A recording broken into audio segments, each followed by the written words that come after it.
ವರಮಹಾಲಕ್ಷ್ಮಿ ಹಬ್ಬದ ದಿನ ಕಳಸನ ಹೇಗೆ ಪ್ರತಿಷ್ಠಾಪನೆ ಮಾಡಬೇಕು, ಹಾಗೆ ಅದಕ್ಕೆ ಏನೆಲ್ಲ ಹಾಕಬೇಕು, ಎಷ್ಟೆಲ್ಲ ಹಾಕಬೇಕು ಅಂತ ಡೌಟ್ ಇದೆಯಾ?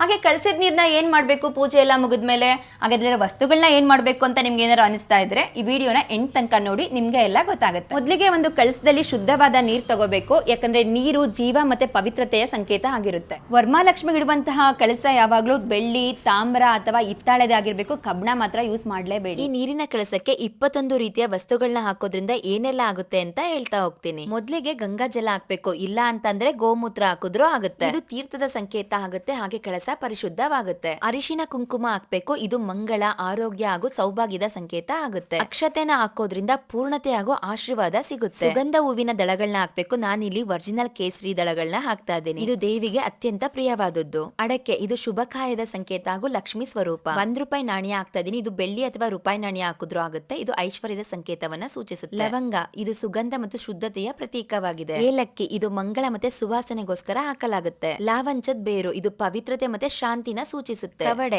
ಸಂಪತ್ತು ಮತ್ತು ಸಮೃದ್ಧಿಯ ಸಂಕೇತವಾಗಿ ಪೂಜೆಯಲ್ಲಿ ಬಳಸಲಾಗುತ್ತೆ. ಮೋತಿ ಶಂಖ, ಸಾಕ್ಷಾತ್ ಲಕ್ಷ್ಮೀ ದೇವಿಯ ಸ್ವರೂಪ.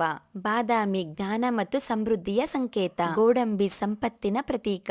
ಒಣ ದ್ರಾಕ್ಷಿ, ಸಿಹಿ ಜೀವನದ ಸಂಕೇತ. ಕಲ್ಲು ಸಕ್ಕರೆ, ಸಂತೋಷ ಮತ್ತು ನೆಮ್ಮದಿಯ ಸಂಕೇತ. ಒಣ ಖರ್ಜೂರ ಅಥವಾ ಉತ್ತುತ್ತೆ, ಆರೋಗ್ಯ ಮತ್ತು ಸಮೃದ್ಧಿಯ ಸಂಕೇತ. ಜಾಯಿಕಾಯಿ, ಶುಭ ಮತ್ತು ಸುಗಂಧದ ಸಂಕೇತ. ಜಾಪತ್ರೆ, ಮಂಗಳದ ಸಂಕೇತ. ಪಚ್ಚ ಕರ್ಪೂರ, ಇದು ಪವಿತ್ರತೆಯನ್ನ ಸೂಚಿಸುತ್ತೆ. ಅರಿಶಿನ ಕೊಂಬು, ಮಂಗಳ, ಸೌಭಾಗ್ಯ ಮತ್ತು ಪವಿತ್ರತೆಯನ್ನ ಸೂಚಿಸುತ್ತೆ. ಪಂಚಲೋಹ, 5 ಲೋಹಗಳ ಸಂಯೋಜನೆಯಾದ ಇದನ್ನು ಪವಿತ್ರತೆ ಮತ್ತು ದೈವಿಕ ಶಕ್ತಿಯ ಸಂಕೇತವಾಗಿ ಪರಿಗಣಿಸಲಾಗುತ್ತೆ. ಕಳಸಕ್ಕೆ ಚಿನ್ನ ಬೆಳ್ಳಿ ಹಾಕೋ ಬದಲು ಇದೊಂದು ಲೋಹ ಹಾಕಿದ್ರೆ ಸಾಕು. ಈ 21 ವಸ್ತುಗಳನ್ನ ಕಳಸಕ್ಕಾಕಿ ಪ್ರತಿಷ್ಠಾಪನೆ ಮಾಡೋದ್ರಿಂದ ವರಮಹಾಲಕ್ಷ್ಮಿಯ ಸಂಪೂರ್ಣ ಆಶೀರ್ವಾದವನ್ನ ಪಡ್ಕೋಬಹುದು. ಪೂಜೆ ಮುಗಿದ್ಮೇಲೆ ಕಳಸದ ನೀರ್ನ ತೀರ್ಥವಾಗಿ ಸೇವಿಸಬೇಕು, ಮತ್ತೆ ಉಳಿದಿದ್ದನ್ನ ಗಿಡಗಳಿಗೆ ಹಾಕ್ಬೇಕು. ನಾಣ್ಯ ಮತ್ತೆ ಕವಡೆನ ಪೂಜೆ ಕೋಣೆನಲ್ಲಿ ಅಥವಾ ಹಣದ ಪೆಟ್ಟಿಗೆನಲ್ಲಿ ಇಡಬೇಕು. ಇನ್ನ ಉಳಿದ ಎಲ್ಲವನ್ನು ಕೂಡ ಪ್ರಸಾದವಾಗಿ ಹಂಚಬೇಕು. ಇನ್ನೊಂದು ವಿಶೇಷವಾದದ್ದು ಅಂದ್ರೆ ಕುಬೇರ ಕುಂಕುಮ. ಕುಬೇರನ ಅನುಗ್ರಹ ಮತ್ತು ಧನ ಸಮೃದ್ಧಿಯ ಸಂಕೇತವಾಗಿ ಪೂಜೆಯಲ್ಲಿ ಬಳಸಲಾಗುತ್ತೆ. ಈ ಎಲ್ಲಾ ಪವಿತ್ರ ಸಾಮಗ್ರಿಗಳನ್ನ ಒಂದೇ ಕಡೆ ಎಲ್ಲಿ ತಗೊಳ್ಳೋದು ಅಂತ ಯೋಚನೆ ಮಾಡ್ತಿದ್ದೀರಾ? ಇವೆಲ್ಲವನ್ನ ಸಪರೇಟ್ ಆಗಿ ಹುಡುಕುವ ಅವಶ್ಯಕತೆ ಇಲ್ಲ. ಗೋಮೂತ್ರ, ಕವಡೆ 3, ಕೇಸರಿ, ಬಾದಾಮಿ 3, ಉತ್ತುತ್ತೆ 3, ಅಡಕೆ 3, ಗೋಡಂಬಿ 3, ದ್ರಾಕ್ಷಿ 3, ಜಾಯಿಕಾಯಿ 1, ಮೋತಿಶಂಕ 3, ಅರಿಶಿನ ಕೊನೆ 3, ಏಲಕ್ಕಿ 3, ಲವಂಗ 3, ಪಂಚಲೋಹ 1, ಪಚ್ಕರ್ಪೂರ, ಜಾಪತ್ರೆ 3, ಲಾವಂಚದ ಬೇರ್ 3, ಅರಿಶಿನ ಕುಂಕುಮ, ಅಕ್ಷತೆ, ಕಲ್ಸಕ್ರೆ 1, ₹1 ಕಾಯಿನು, ಜೊತೆಗೆ ಸ್ಪೆಷಲ್ ಆಗಿ ಕುಬೇರ ಕುಂಕುಮ.